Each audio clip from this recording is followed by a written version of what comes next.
ஐயா இந்த வீடு நீங்க நம்ம வீடு தானே? ஆமாங்க சாமி. சரி, எப்படி இந்த மலையில எப்படி இந்த மாதிரி பாதிப்பு இது அடைஞ்சிச்சு? இந்த மாதிரி இந்த மாதிரி இத்தனை வருஷமா இங்கே வந்து இந்த மாதிரி வெள்ளம் வந்தது இல்லை சாமி. இதுதான் ஃபர்ஸ்ட்டு. இந்த வீடு இடிய போகிற காலத்தில் நீங்கள் இப்போ எங்கே இருந்தீங்க? இந்த வீடு வந்து வெள்ளம் வந்துக்கிட்டு இருக்குன்னு சொல்லும்போது எனக்கு வந்து ஃபோன் வந்துச்சு. ஃபோன் வந்த உடனே எல்லாரும் வந்து எங்களை கூப்பிட்டு போயிட்டாங்க சாமி. எங்களை வந்து கூப்பிட்டு போயிட்டீங்க? போயிட்டோம். சேஃப்டியான இடத்துல எங்களை வந்து சேஃப்டி பண்ணிட்டாங்க. இப்போ வெள்ளம் வரும்போது நீங்கள் ஆமாம், வெள்ளம் வரும்போது நாங்கள் கிளம்பிட்டோம். இருந்திருந்தா எங்களுக்கு ஆபத்தாயிருக்கும். நீங்க அப்ப போகும்போது எந்த பொருள் அப்படி எடுக்காம அப்படி எந்த பொருள் கிட்ட வந்துடுச்சு, வெள்ளம் கிட்ட வந்துடுச்சு. எங்களை வந்து 4-5 பேர் கூட்டுட்டு போய் அங்க சேஃப்டி பண்ணிச்சாங்க. ஒன்னும் எடுக்கல, எல்லாம் ஜாமம் போயிடுச்சு சாமி. அடுக்க தலைகாணி பாய் கூட எடுக்கல, அப்படியே வெளியே விட்டாங்க. அதோட நாங்க இந்த அம்மா வந்து உங்களுக்கு அம்மாவா? நான் எங்க மகன் தான், எங்க மகன் தான். ஒரு எத்தனை பசங்க உங்களுக்கு? 3 பசங்களா? இப்ப எங்க தங்கி இருக்கிறீங்க?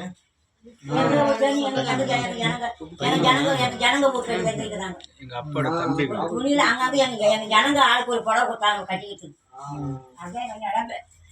எங்க ஜனங்க இன்னைக்கு சொல்லக்கூடாது. பகல்ல வந்துச்சு, நைட்ல வந்திருந்தா நாங்க யாருமே உயிரோட இருக்க மாட்டோம். 6 மாசம் கூட இந்த வீடு கட்டி 6 மாசம் கூட காலையில வந்துச்சு எல்லாம். இங்கதான் பட்டிருந்தோம் கும்பலா. சாமி மட்டும்தான் உள்ள பட்டு நாங்களாம் இங்கதான் பட்டோம். இந்த மாதிரி எனக்கு 60 வயசு ஆக போகுது. நான் பாட்டு லேடி மாதிரி வரலாம் வரா கவுரு கட்டி கட்டிட்டு போனாங்க. இல்லைன்னா 5 பேர் போயிட்டு 6 பேர் போயிட்டு இருக்கோம். இந்த பகுதி பேரு ஸ்ரீராம் நகர். ஊரு பேரு அரசு விழுப்புரம் மாவட்டம். இப்ப இது வந்து பார்த்தாங்களா அரசு தரப்புல என்ன சொல்லியிருக்கிறாங்க? என்ன சொல்லல வந்து இது வரைக்கும் ஒரு பதில் கூட இல்லைண்ணா. பட்டா இடம் தானே? இப்பதானே வாங்கினது ரீசன். இந்த இடம் வாங்கி 6 மாசம் தான் ஆகுது, 6-7 மாசம் தான் ஆகுது. பட்டா வாங்கினோம்னா வீடு கட்டணும். சரி, அங்க தங்க முடியாது, பசங்களை வச்சு தங்க முடியும். ஒரு நாள் இருக்கலாம், 2 நாள் இருக்கலாம். போயிட்டா வீடுக்கு கடன் வாங்கி கட்டும் வீடு வட்டி மேல. சரி, அரசு தரப்புல வந்து இப்ப என்ன சொல்லிட்டு போயிருக்காங்க? இதுக்கு ஏதாவது உங்களுக்கு இது வரைக்கும் ஒரு பதில் கூட இல்லைன்னா காலையோட அந்த போட்டோ நாங்க பார்த்து சொல்றோம் அது ஒரு வார்த்தை தான் சொல்லிட்டு போயிருக்காங்க. ஏதோ நிவாரண பொருள் இழப்பீடு நிவாரண பணம் கொடுக்குறாங்களா? பணம் எதுவும் கொடுக்கல. நிவாரண பணம் அரசு தரப்புல ஏதாவது கொடுத்துருக்காங்களா? அதுலயே நிறைய பேர் வாங்கல. ரேஷன் கார்டு எல்லாம் போயிடுச்சு. ரேஷன் இருக்கவங்க தான் கொடுப்பாங்க. அப்படியா?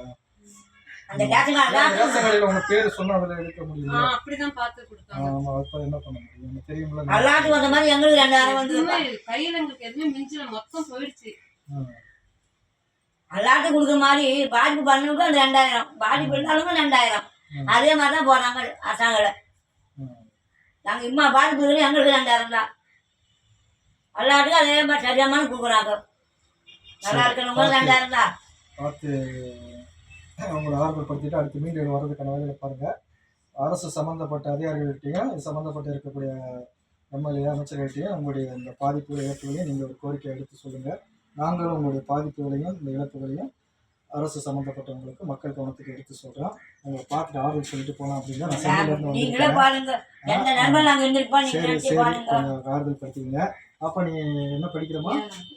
சரி, ஸ்கூலுக்கு போங்க. புத்தகம்லாம் நனைஞ்சு போயிருக்கு, எல்லாமே போயிடுச்சு.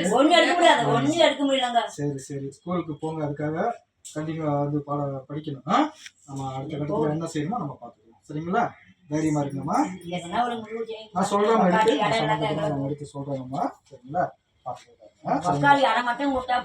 சரி சரி, தைரியமா இருங்க. நம்ம சம்மந்தப்பட்டவங்களே நம்ம எடுத்து சொல்லுவோம். சரிங்களா?